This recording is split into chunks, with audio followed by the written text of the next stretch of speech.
માંથી 19મો અધ્યાય કલમ 23-30। ત્યારે ઈસુએ પોતાના શિષ્યોને કહ્યું, ખરેખર હું તમને કહું છું કે ધનિક માણસ માટે સ્વર્ગના રાજ્યમાં પ્રવેશ કરવો બહુ મુશ્કેલ છે। ફરી હું કહું છું કે ઊંટ માટે સોયના છિદ્રમાંથી પસાર થવું સરળ છે, પરંતુ ધનિક માણસ માટે દેવના રાજ્યમાં પ્રવેશ કરવો મુશ્કેલ છે। શિષ્યો એ સાંભળી ખૂબ આશ્ચર્ય પામ્યા અને પૂછ્યું, તો પછી કોણ ઉદ્ધાર પામી શકે? ઈસુએ તેમની તરફ જોયું અને કહ્યું, માનવથી આ શક્ય નથી, પરંતુ દેવ સાથે બધું શક્ય છે। પછી પિતરે કહ્યું, અમે તો બધું છોડી તને અનુસર્યા છીએ, તો અમને શું મળશે? ઈસુએ ઉત્તર આપ્યો, ખરેખર હું તમને કહું છું, જ્યારે સર્વ વસ્તુઓનું નવીકરણ થશે અને મનુષ્યનો પુત્ર પોતાની મહિમાના સિંહાસન પર બેસશે, ત્યારે તમે જેઓએ મને અનુસર્યા છે તેઓ પણ 12 સિંહાસનો પર બેસશો અને ઇઝરાયેલના 12 વંશોનો ન્યાય કરશો।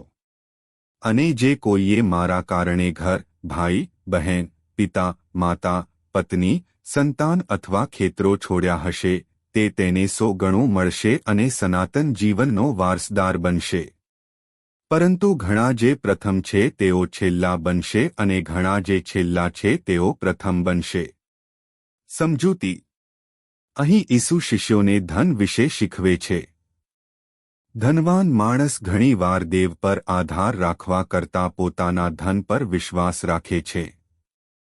એટલા માટે ઈસુ કહે છે કે ઊંટને સોયના છિદ્રમાંથી પસાર કરવું સરળ છે, પરંતુ ધનિક માટે દેવના રાજ્યમાં પ્રવેશ કરવો મુશ્કેલ છે।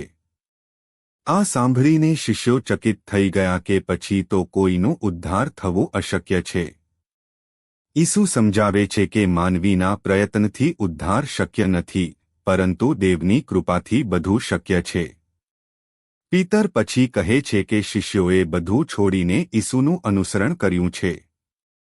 ઈસુ તેમને ખાતરી આપે છે કે તેમનો ત્યાગ વ્યર્થ નહીં જાય।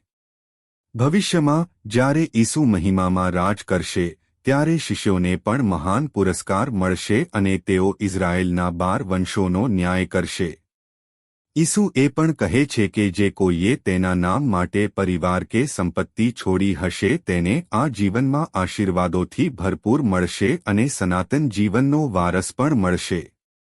અંતે ઈસુ ચેતવણી આપે છે કે દેવના રાજ્યમાં મૂલ્યો માનવીના મૂલ્યોથી અલગ છે। દુનિયામાં પ્રથમ ગણાતા ઘણા લોકો અંતમાં રહેશે અને દુનિયામાં છેલ્લા ગણાતા લોકો દેવના રાજ્યમાં પ્રથમ રહેશે।